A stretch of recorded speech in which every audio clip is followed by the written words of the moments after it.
Hello everybody. I wasn't able to record yesterday, so today we're going to record day 9 of the meditation. I was doing a lot of reading and researching and catching up, cleaning and appointments and all kinds of stuff yesterday, which I know is not good excuses, but life happens and we're not on any kind of set rules here. We're just kind of flowing with it. So I did a lot of Bible reading yesterday, some different ones that were called to me, different scriptures, chapters, passages, and just went on a little bit of a journey and adventure with that. And then I also was listening to a lot of music, which was fun. I listened to a pretty diverse playlist of music, I would say. And I actually started to make a playlist on my YouTube channel.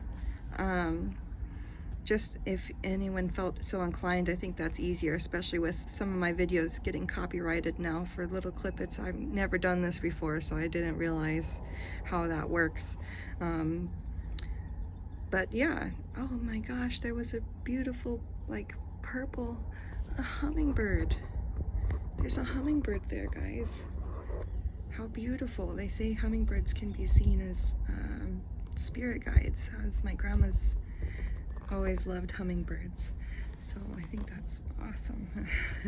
Sorry guys, it like flew right up and then just froze right there for a second, like it was saying hello. Anyways, so I went over all of Proverbs 18, even though I was specifically drawn to 18 verse 22, which I actually ended up not writing that verse down specifically,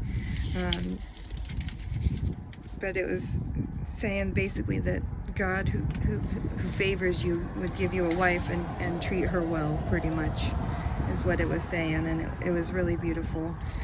That whole chapter though, that whole chapter of the book is so beautiful. And it connects a lot with different things I've been feeling and thinking anyways. There's that blueprint that I talked with you guys about and different thoughts that kind of brought me up to that point. All of that is kind of part of it. So I really just started by reading from the beginning. Through desire and intention and seeking, in intermeddle with, interlace, overseed with all wisdom, draw with all wisdom. The fool that finds no joy in understanding, hold on, that's a truck.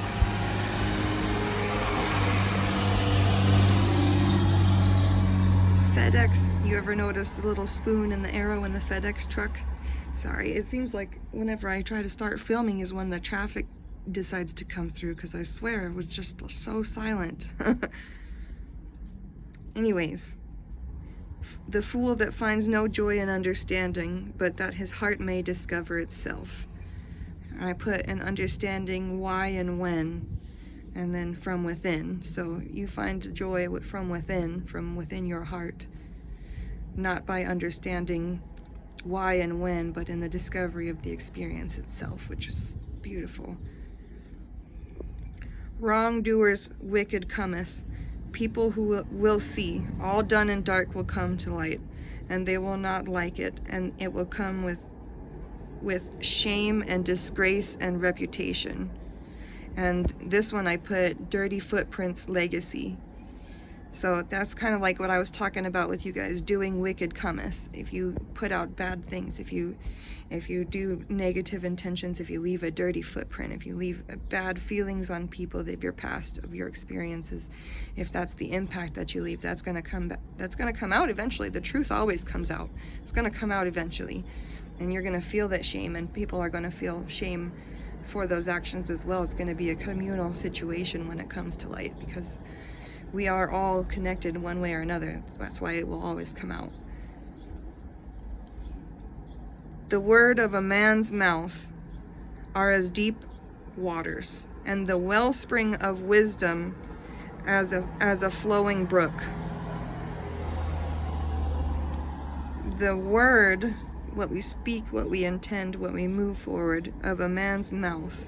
So if you think about when you speak, when you write down things, that something, when you write down a word, we call that's the spelling of the word. That's the message that we're putting out. That's the intention, the frequencies, interactions that we're putting out. It shapes a lot of our footprints. And they are as deep waters, which was actually like subnoted in the Bible. To go check out another section. And basically that's like, it's impactful, it's unknown limits, it's mysterious, it's unsurety, it's not fully developed yet. And then the wellspring of wisdom as a flowing brook, that's constant flowing, that's natural source of water within the earth, that's clear, it's life-giving, it's refreshing, it's safe. You know, it can come in different forms. It can be fast-moving, slow-moving, but it's constantly moving and safer than still deep waters, like in a well.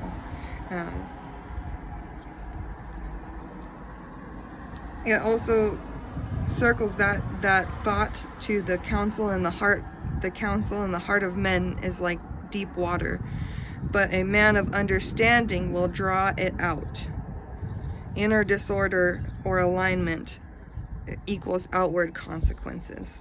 So the counsel of your heart, the thoughts, the wisdom, the intention, the experiences, everything, all of the ways that we make decisions and how we move forward in our day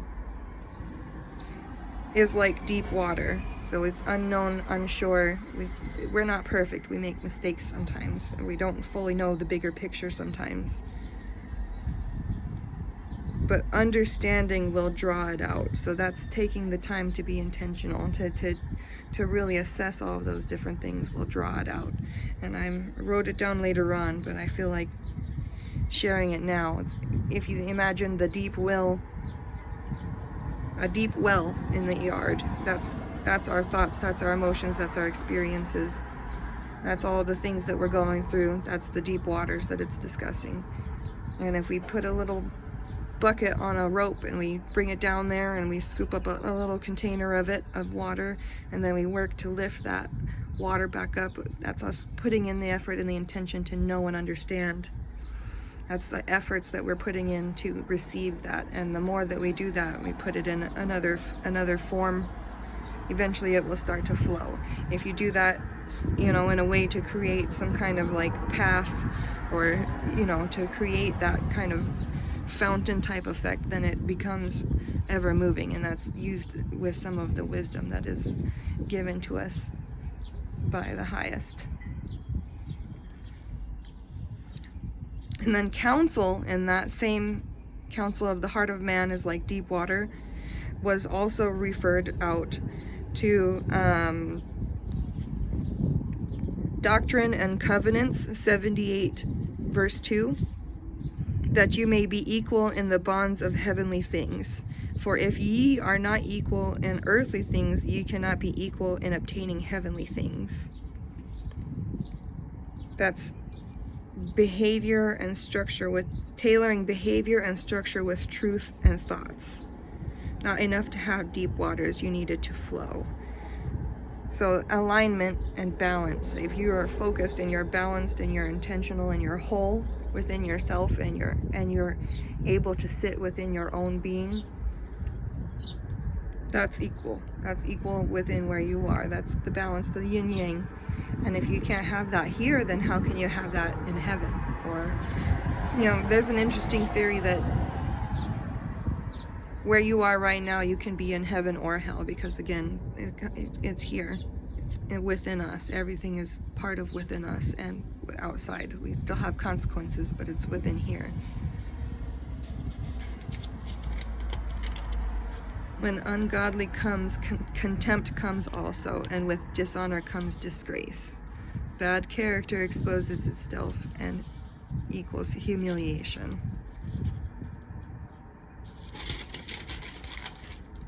Right. Bring them out, order them, and live correctly. So bring out those tubs of water, decide what's good and what's not, filter it out, decide what's good water for us to drink and live correctly, live by that, drink that and focus on that and live by that, share it with others. Truth starts deep within, like water in a well, centered from the earth, must be drawn out with understanding, and when it's real wisdom, it flows clearly and gives life. Then it has to be lived in alignment and not just thought about. I love all the water references that I was seeing in this specific chapter and a lot of other verses that I had been reading. I've loved water all my life. Swimming, floating, bathing, bath, pool hours, sick showers. God is living water. So I have always been really good at being able to float. I started swimming before I was even 1 year old. I was in baby swimming classes. And like the thing that they taught you is like to stay afloat, you have to like trust in the water around you. You have to kind of let go. You have to kind of surrender to be able to float within that body of water. And it works so good. And it's not an easy thing at first, but once you've done it enough times, you just trust that it's going to be, even in rougher waves, even when someone tries to like pull you under. And that's what faith has got to be like. If water is God, and water is even in the air above and below and within you, it's different forms of water, but they're all in a flow or a trusted state. Even if we can't see it physically, like how it works, you can see the results of it after you've done that inner work, because before that point you just keep sinking down into the heavier water. And it helps me when I'm feeling sick too. If I'm nauseous or anything, I go into there, and I don't know why it helps, but it kind of made me thinking about, like, I've never really been baptized into any specific church, but they all have the same, or many of them I should say, have the same requirement of the initial rebirth of being dipped into the water and giving yourself to God, making that commitment. We kind of do that every day that we cleanse ourselves, that the goal is to be clean and to love God.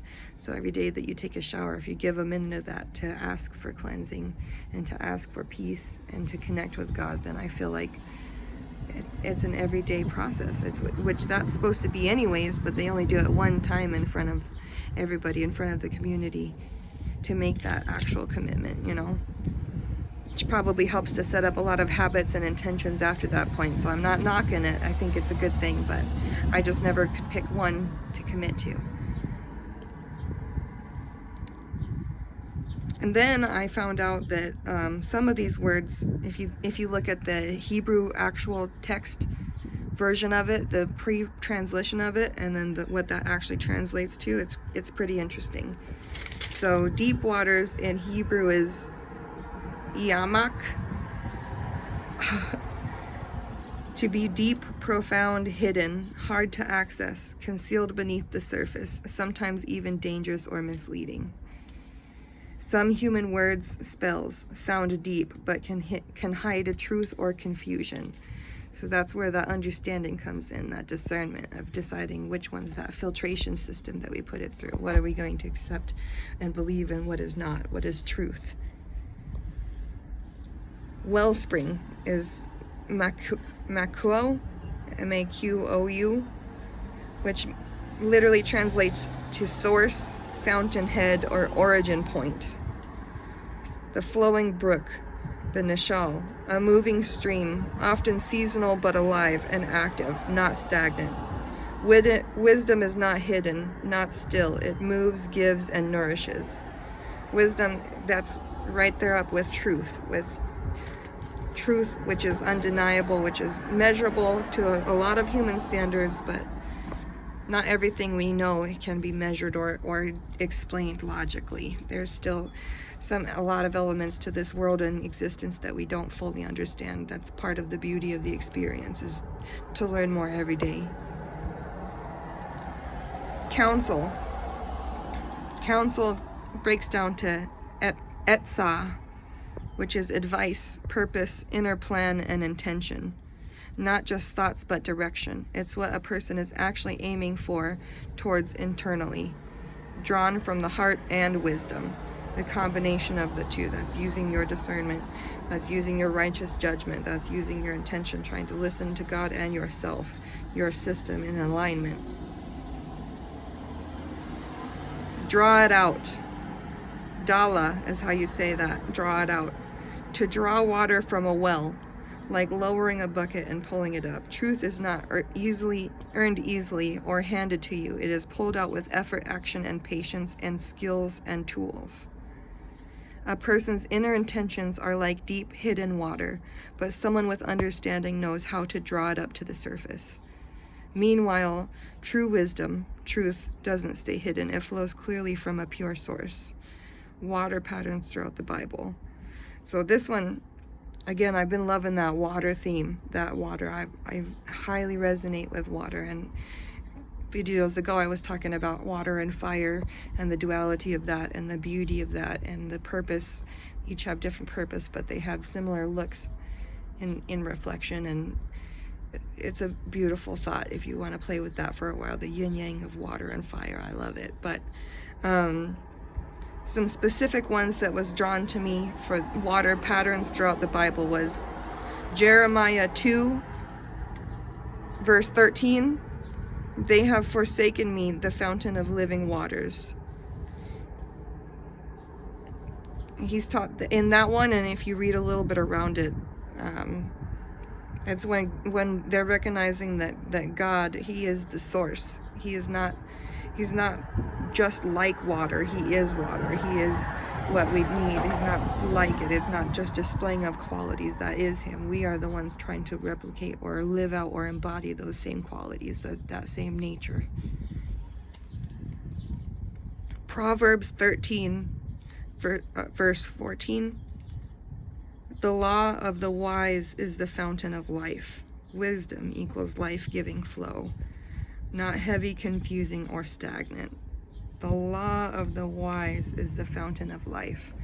So the law of wisdom, the law of discernment, of experience, is the law of life. That's how it flows. That's how it works. It just aligns you more with it. It gives us confidence to get through our days. It gives us purpose to walk through this life and to connect with one another. John 4, verse 14. Whoever drinks of the water that I shall give shall never thirst. That's from Jesus. Whoever drinks of the water that I shall give shall never thirst. That one was connected with, and who shall eat of my bread shall never hunger. You know, if you really sit down and think about it, we have all the things that we need from God, and more will come. Everything that's coming can go, everything passes, but God is always there, and He figures out a way, one way or another, to get us what we need, even if it's unexpected, if it's given somehow, if we feel maybe that we don't deserve it yet, if we feel undeserving of it, it comes harder, but it still comes because He loves us. John 7:38, out of His belly shall flow rivers of living water. God's source. Jesus gives living water, literally, physically, thoughts, emotions. So God is source, and Jesus comes, and this is in a lot of different like lores that I had been reading, and a lot of different symbolisms and references throughout our histories. Jesus has been referenced for so long, and it's so good. The purpose and the message of that, the love that is to give to each one of us, and the love that He gives each one of us. It's peaceful, it's happy, it's difficult, it requires self-control and self-discipline and intention, but it's ultimately peaceful because it's also letting go of that control at the same time, not having to be responsible 100% for everything. You don't have to carry it alone. So Jesus gives living water, and you become the vessel it flows through, which at the time I was thinking, like, again, that's, you know, literally, physically, and thoughtfully. So we drink water and we pee, and it filters it out through our kidneys and all of our organs. to come out as P. It literally moves through us. That's how wisdom, that's how emotions move through us too. They pass through, and we decide what of those we need to release and what of those we need to accept, and what actions and what things we take after that point. What we let sit on our minds ends up affecting us physically on the outer world as well. So we have to be very intentional with those. Then also, if you consider the Genesis, the creation of all life, it all started in like a ball of water, pretty much, that they separated into different forms to create different things. And I think that that's a pretty interesting concept. And I didn't write this down, but I have found it interesting for a long time. They did a water study where they took a glass of water and spoke different words to it or played different musics, emitting different frequencies, different energies to these different waters, and then they take a sample of each those waters and they put it under a microscope to see what the molecular form of it looks like, kind of like snowflakes. It was like snowflakes, kind of, where each one has its own beautiful design, and they do literally kind of look like snowflakes, but some of them actually change shade and color a little bit, or the flow of it looks totally different, and depending on what frequency that you're emitting to the water, if it's positive or negative.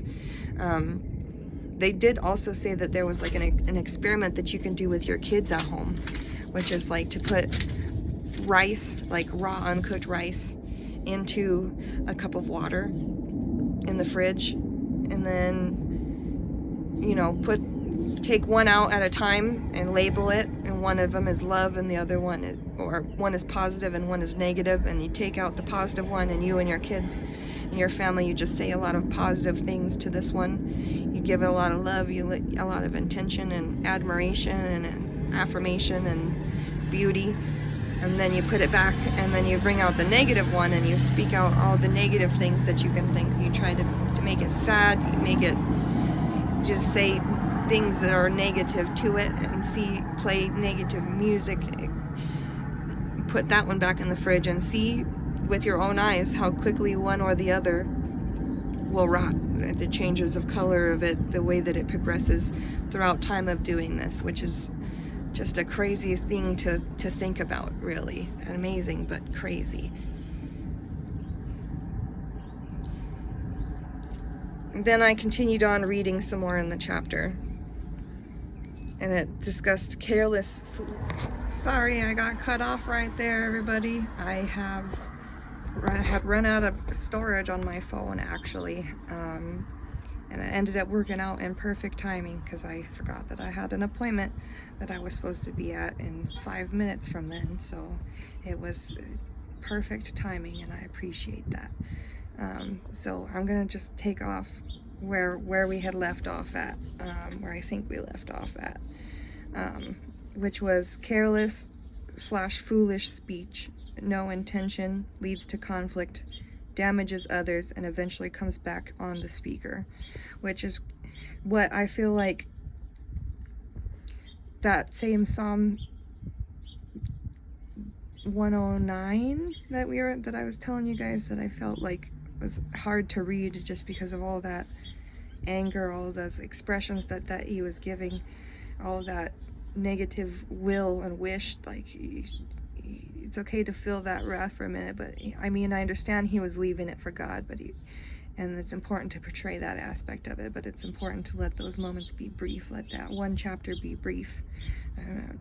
Let that one thing, and releasing it to God, because it does cause damage.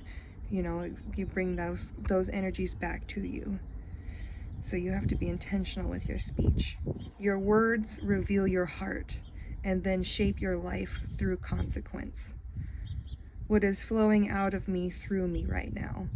Always, we got to stay focused on that, because I love that. Your words reveal your heart, and then they shape your life through consequence, through the reactions of those things that take place.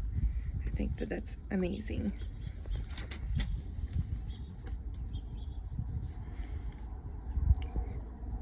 I am a force all by myself. You make me better. Safety is, oh, okay, so the next, this was verse, I believe 10 is what I wrote. The name of the Lord is a strong tower. The righteous runneth into it and is safe.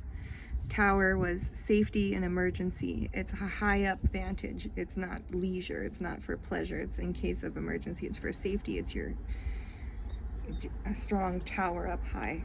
A good vantage point, a good view, a good vision of the world, of how everything is connected, and you can see what's coming. Which comes down to 2 Samuel 22,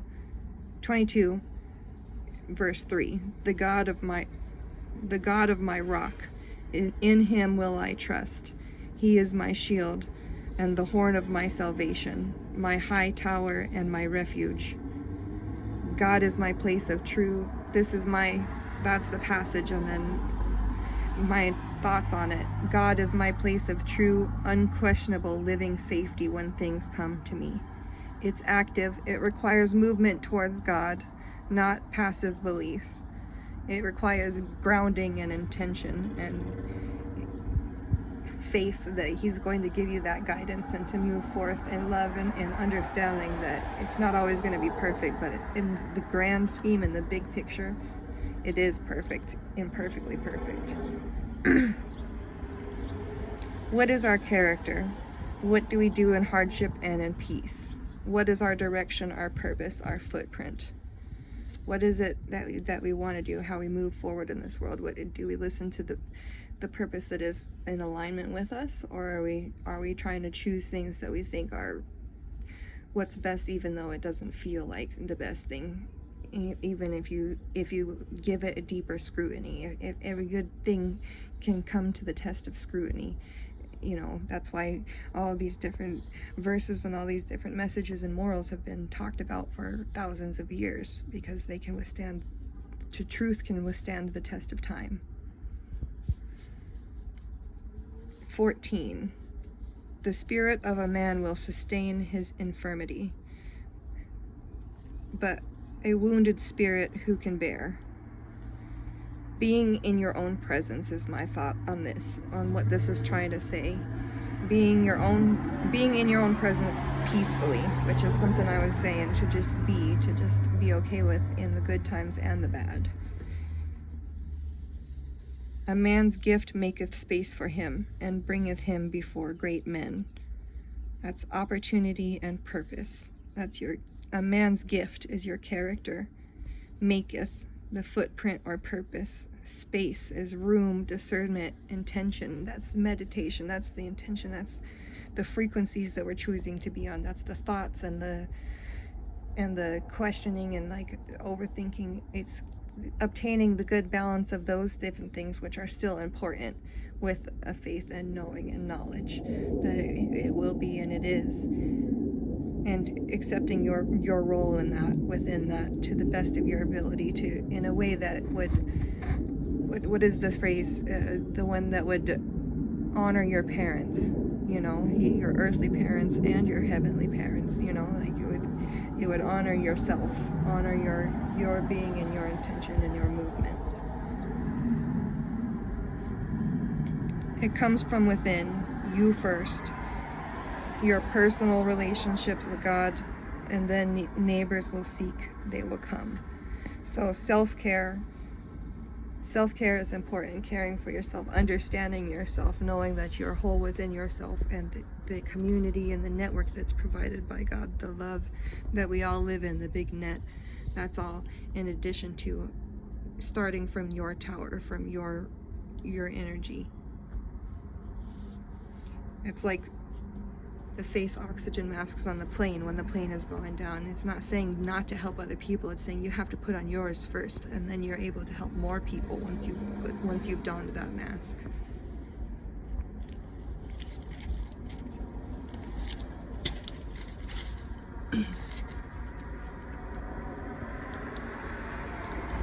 Once trust is broken, brother is hurt or offended, they become defended closed off, hard to reach, and locks people apart.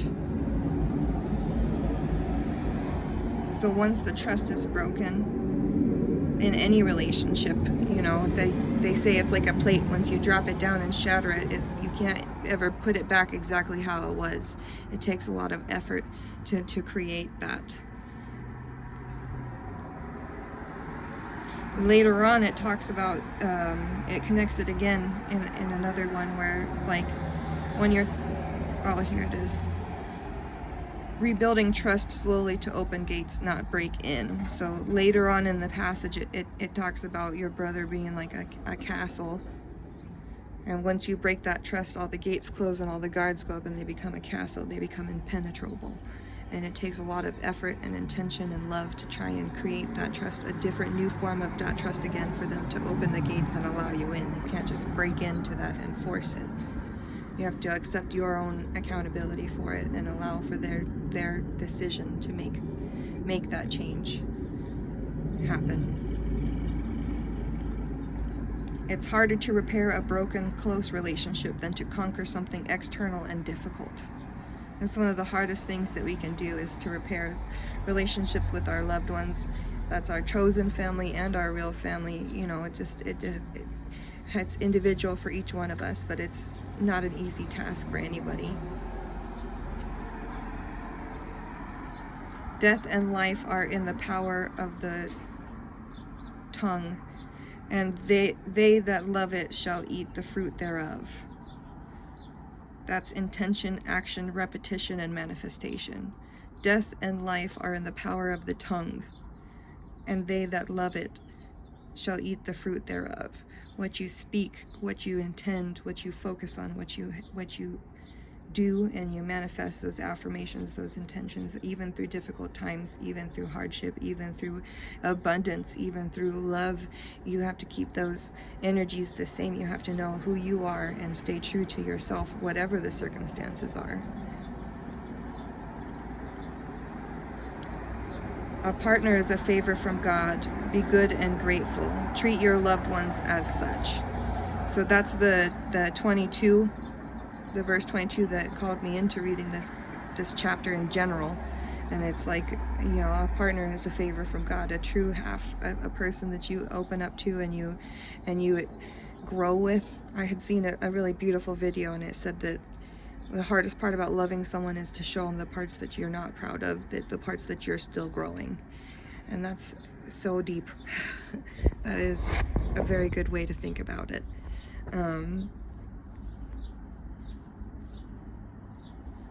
One who needs something speaks carefully. One who doesn't need anything. One who needs something speaks carefully. On who doesn't need anything can speak harshly. Absolute power can corrupt absolutely, except God.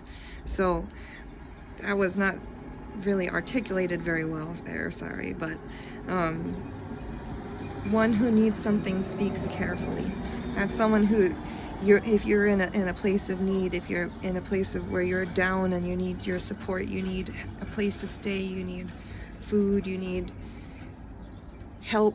You might have a flat tire on the side of the road, or you might need help investing in this vision that you have, in this business that you want to start, or you need help.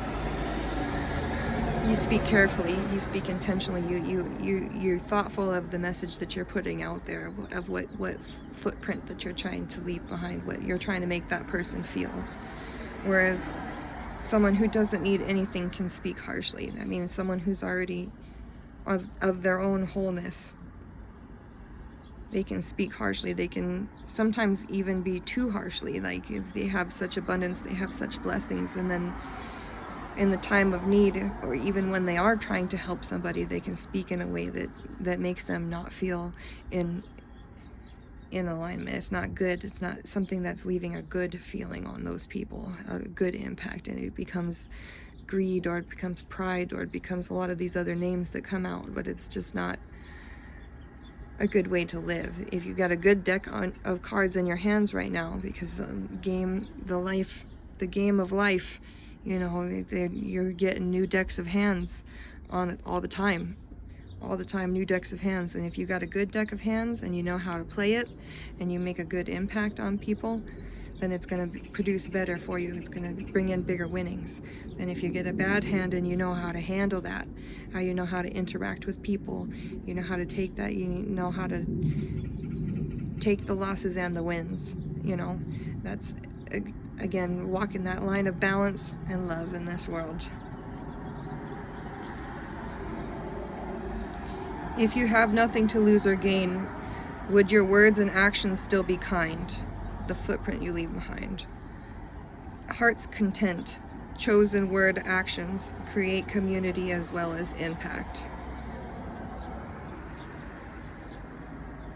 Your heart's content, you're full, you're happy, you're sure, you're able to be and exist through whatever circumstances that are going on, and you're choosing your intention to choose words and actions to create community as well as impact, to impact other people and yourself, and to feel a network, to feel connection, to feel servitude and receptacle. You receive things as well. It's a ongoing circle, part of life, part of this big net grid spaghetti bowl that we all live in and intertwine with together.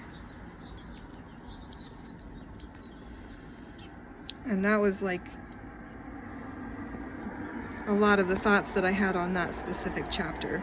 And then I read 2 Corinthians 5, verse 7. For we walk by faith, not by sight. Faith is unwavering faith. That's your intention, your thought, your knowing, your understanding, what the wisdoms that you've come across, the experiences you lived through, the feelings that you know in your soul, that you've scrutinized, that you've questioned and you've integrated into yourself. Not by sight, not by what you see or what you initially feel, not the initial reaction, your fight or flight reaction. The gospel reconciles man to God. So the word brings man to God. God's ministers carry the word of the reconciliation to the world. God's ministers, that's me, that's you, that's the spirit, that's our tribe, that's our team, that's our ancestors, that's love, that's all of it that brings the word of reconciliation to the world, to each one of us out here. Whether it's a place that doesn't have books or doesn't have, the word is still spread through and felt, it flows through us all. And God's ministers carry the word. That's so powerful. Because that's God kind of, in a way, kind of giving up control too, a little bit, you know, even though he already knows he's given you the opportunity. Then with forgiveness and love, always, is our Heavenly Father. Psalms 31, into thine hand I commit my spirit. God, put down shame. God, put down shame, acceptance, guidance. Hear me, be my strength, protect me. Surrender yourself to God, see me. Know me, God. Have mercy, understanding, patience, and love. For I am not whole, not perfect. I put myself through such heaviness and trouble and pain. I lived in isolation and have been hard, but trust in you, God. With no thought, intention, direction, I was a dead man, unawake, stagnant, broken vessel. I did wrong and experienced consequences of fit. And mercy, Lord, grant me forgiveness and grace and protect me. Change me to be righteous. Let your light guide me and shine on me to inspire and envelop me. With confidence, I will be in part of your nature.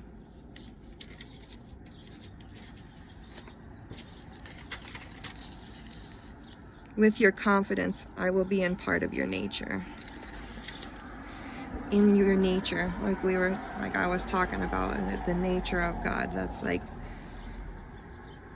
kind of what we do, the nature of us, the nature of our energy, the nature of what we focus. That's a prolonged period of time of habits that built up to make the nature of something, to make the character of something. Oh, the glory of God, the footprint of epic proportions, the goodness and the messy, strength amongst any trouble and sea and storm, army stronger than wicked than harm doers. In my own haste and time I ask, but I wait for your timing and sit in that faith, God. Be of good courage, and he shall strengthen your heart, and all ye that hope in the land. That's blind faith and walking with intention. That's right in alignment with everything we've been talking about. And then, before I read the Psalms 91 again, which will deliver you from terror, pestilence, and war. God will cover us in his feathers. I loved that imagery, the feathers. I just literally imagined just laying there on a field somewhere and God with feathery wings, Jesus, just circled around us and covering us in this like cocoon of feathers, like this little nest of feathers that almost on the outside part was on fire and protection, and it was really beautiful. But before that, my mom came in and was talking to me about rainbows and the history of rainbows, you know, within conversations that we've had in the past in our family. And a very religious friend of ours who was pointing out that the rainbow is a promise from God, is a commitment to never flood this earth again. That's where it comes from. And my mom said it could be that, in addition to the literal understanding of humanity, which is that it's a refraction of light off of water particles. And I found that was interesting because water particles and light, the guiding direction. God is light and water all in one. So it was just a very interesting connection that I had, that I just felt like sharing with somebody, because rainbows are beautiful and that's an interesting thing to bounce around in your head. And also the song Number One, I Am Number One by Nelly came on, and that's a good song. I don't know if I put that on my list actually. I didn't write it. I wrote it in my other notebook than the other list. Okay, and then I read, sorry, I kind of bounce around a little bit, guys, but I guess if you're following me, we're in this together. Psalm 82 I read then, and it said, "Thus says the Lord, ye are gods and children of the Most High." Ye are gods and children of the Most High. It was like in a courtroom type of setting, and a lot of it was about truth, responsibility, and a natural alignment. Justice, responsibility, and alignment with God. Corruption, favoritism, neglect of the vulnerable. There's different ones in there talking about protection of the weak, actively correcting injustice. So this is all about like Judgment Day. This would be all about like your character being under scrutiny, of how people have seen you or described your character, but in truth you know, and God knows every day what kind of character that you have and that you're developing and that you've been through. And what you've been through doesn't reflect that, because he's already forgiven us for that before we even asked for it. That's why I've seen some really cute memes. I can't remember the content creators right now. They're very creative, but some of them use like Stitch, like Lilo and Stitch background voices. It's like the audio that you use over it when Jumba agrees, and they're like, "You're gonna give up just like that?" He is very convincing. I think that those are hilarious. I mean, if you haven't seen them before, they're tickling. You should check them out. But that's a lot of what guides our path and our footprint, is being honest in our mistakes, because we're all gonna make them. None of us are perfect. And then I went over a bunch of different songs at this point, and I took a break.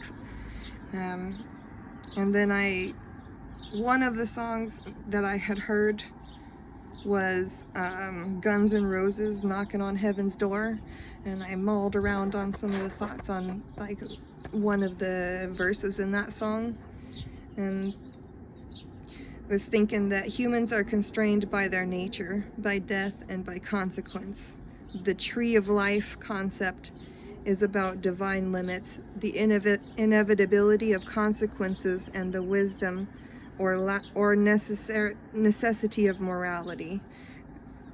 That song is nice, and then when you think about it, the nature by death, by consequence, the tree of life. I was in the mindset of thinking about when Adam and Eve ate the apple, the knowledge of wisdom and truth and death, life and death, and sin, and lots of probably like reciprocity type of things, like the double-edged sword of life, like the good and the bad, you know, and they haven't fully integrated that back into themselves. That was new, that was the beginning of their journey. And then they didn't want them, God didn't want them to eat off of the tree of life and be stuck in that phase forever, and in immortality in that position. So that's why they were sent out. And a sword, which has also been connected to judgment in a lot of different cultures and ideas, was stay just there before the garden to go back in there. So once we live our human life and death, then maybe that's when we finally have access to that. Once we've learned and integrated enough to have access to that, maybe that's what's ahead. And then I will leave you with two other things. I'm being called to read a few more Psalms and Corinthians and Proverbs. I'll share with you real quick. Psalms 69 and Psalms 92, and then 2 Corinthians 4, verses 6 through 18, and Proverbs 31. Those are the ones I'm going to be reading here coming up soon. So I'll probably have something about those here shortly as well. And then just a last minute little thing. If my lovelies are doing the movement part of this movement and meditation challenge, which I implore and I highly recommend, and I'm proud of you, and I will be back on it here soon. My ankle is doing much better. And I'm gonna be pushing myself to do just a little bit of some more walking, because it's good to get us moving, get us healing, get us flowing. And that's how healing happens, mentally and physically. But I digress. The thing I want to share with you is that you should download this app called WeWord, WEWARD. I tell everybody that I run into about it, and I'm not sponsored by them or anything. I just really think that the idea is pretty cool. And then basically it just connects to your phone step counter. So if you have like a Fitbit or just hold your phone in your pocket, your phone already tracks your steps anyways. And it gives you a little motivation to walk a little bit more, because it actually pays you a certain number of wards that could be converted to cash to go to your PayPal or your bank account or something.